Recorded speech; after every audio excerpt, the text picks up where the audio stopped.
বুজুর্গ এসছে বাবাজি, আজকে পশ্চিম বাংলার একজন এমএলএ বাবা, তার নাম হলো তারকাটা অসীম সরকার। কথা বুঝেন নাই?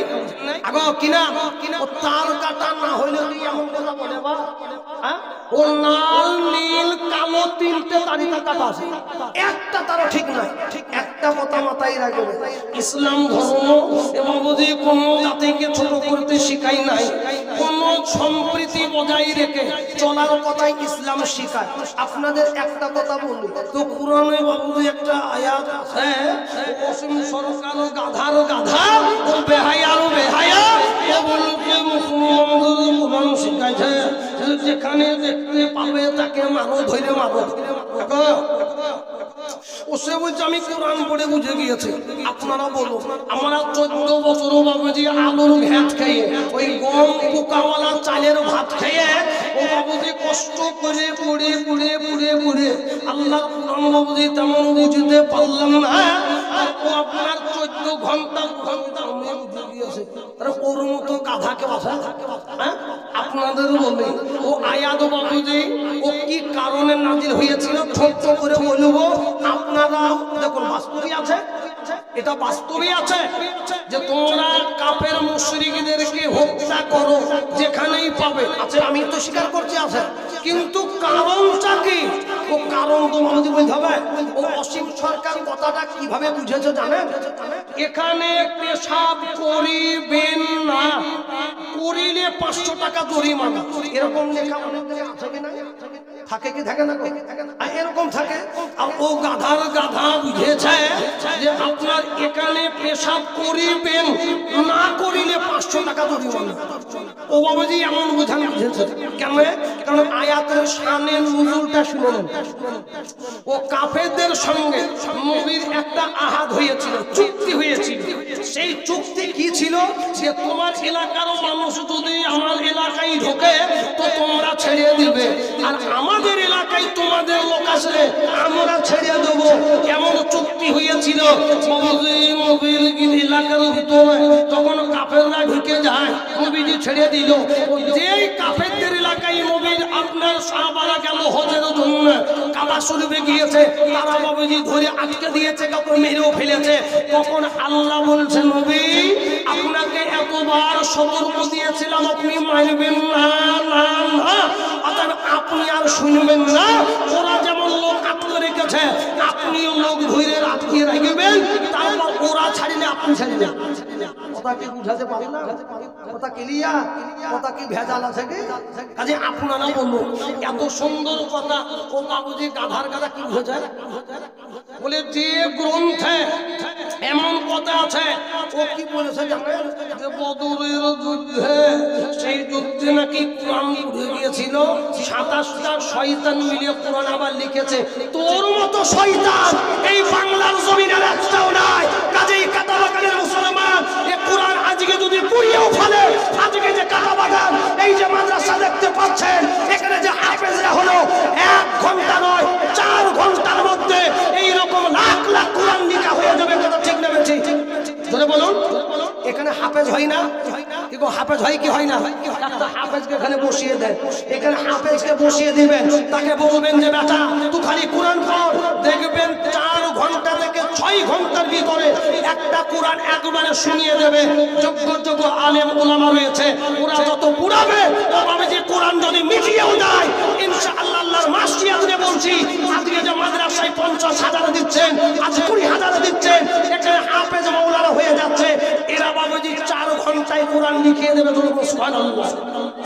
কাজেই এই কোরআনের বিরোধিতা তুমি করবে। আমরা কোরআনের পক্ষে থাকবো না বিপক্ষে থাকবো? জোরে বলুন। কোরআন যদি অপমান হয়, যেখানে কোরআন অপমানিত হবে, নিজের জান দিয়ে দেব এই কোরআনকে বাঁচাবো। বলবো ইনশাআল্লাহ। কেউ বাঁচাবেন না? তবে মুসলমান বিরোধী আমি আপনাদের বলবো না, আল্লাহর কোরআন বুঝি ঘরে এমনি এমনি আসে না। এই কোরআনের জন্য কত সাহাবাদেরকে বাবুজি আপনার বিবেদেরকে দেওয়া করেছিল, সন্তানদের এতিম করেছিল। যে জাতি বাবুজি আবার কোন সজ্জা রাতের বেলায় বাবুজি বিবিকে দেওয়া করেছিল। রে মুসলমান দরদি এত কষ্ট করার পরও বাবা আল্লাহর কোরআন বাবুজি তারা ছাড়ে নাই। এমন একজন ঘটনা আমি সেই ঘটনা বলবো, তবে তার আগে আমি আপনাদের একটা কথা শুনিব বাবা, আমি আপনাদের বলবো। বলুন তো বাবুজি, 1 বছর পরেও বললে মরতে হবে, 2 দিন পরেও বললে মরতে হবে। আজ আপনাদের বলবো আল্লাহর কোরআন বাবুজি যেখানে আপনার অপমানিত হচ্ছে বাবা, এই রে মুসলমান রে যুবক ভাইয়া বলো, আল্লাহর কোরআনের জন্য জানটা দিয়ে দিতে রাজি আছি। আল্লাহর কোরআনকে আমরা বেইজ্জত হতে দিব না। একবার হাতটা উঁচু করে বলুন ইনশাআল্লাহ। কাজেই বাবুজি শুনেনি, এই কোরআনের জন্য কত সাহাবায়ে কেরাম বাবুজি বিবিদেরকে দেওয়া করেছিল। এমন একজন ঘটনা, সেই সাহাবা হলো হযরতে হানজালা। কি নাম বললাম? জোরে বলো। হযরতে হানজালা রাদিয়াল্লাহু তাআলা আনহু বাবা নবীর একজন বিখ্যাত সাহাবা ছিলেন।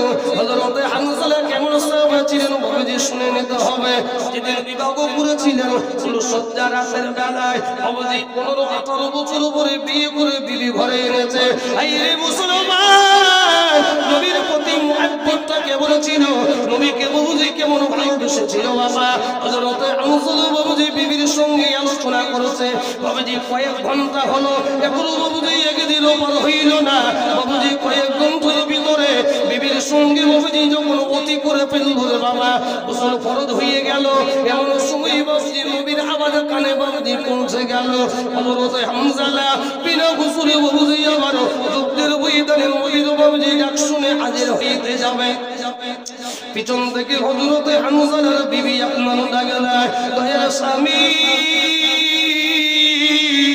আমি আপনাকে বলবো স্বামী গো, আমি রাসূলের মুখে শুনেছি ও আমার দয়ার স্বামী, আজকে 15 বছর পরে আমি আপনাকে স্বামী রূপে পেয়েছি।